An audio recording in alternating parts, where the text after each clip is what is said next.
The sun's magnetic field is about to flip, presented by Science at NASA. Something big is about to happen on the sun. According to measurements from NASA-supported observatories, the sun's vast magnetic field is about to flip. It looks like we're no more than 3 to 4 months away from a complete field reversal, says solar physicist Todd Huxtema of Stanford University. This change will have ripple effects throughout the solar system. The sun's magnetic field changes polarity approximately every 11 years.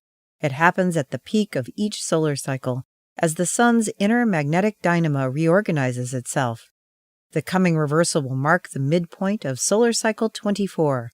Half of solar max will be behind us, with half yet to come. Huxtema is the director of Stanford's Wilcox Solar Observatory, one of the few observatories in the world that monitor the sun's polar magnetic fields. The poles are a herald of change. Just as Earth scientists watch our planet's polar regions for signs of climate change, solar physicists do the same thing for the sun.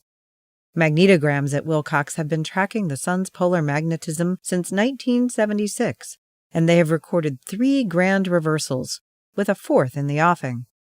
Solar physicist Phil Shearer, also at Stanford, describes what happens. The sun's polar magnetic fields weaken, go to zero, and then emerge again with the opposite polarity. This is a regular part of the solar cycle. A reversal of the sun's magnetic field is, literally, a big event. The domain of the sun's magnetic influence, also known as the heliosphere, extends billions of kilometers beyond Pluto. Changes to the field's polarity ripple all the way out to the Voyager probes on the doorstep of interstellar space. When solar physicists talk about solar field reversals, their conversation often centers on the current sheet. The current sheet is a sprawling surface jutting outward from the sun's equator where the sun's slowly rotating magnetic field induces an electrical current. The current itself is small, only 1/10,000,000th of an amp per square meter, but there's a lot of it.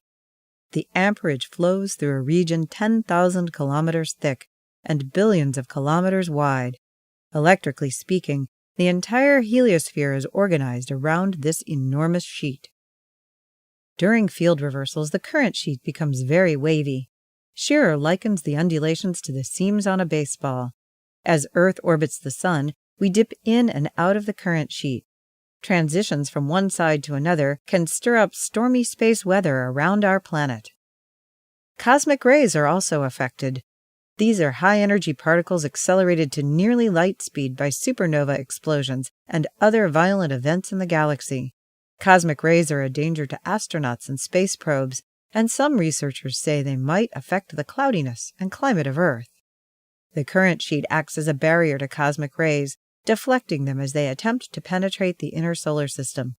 A wavy, crinkly sheet acts as a better shield against these energetic particles from deep space.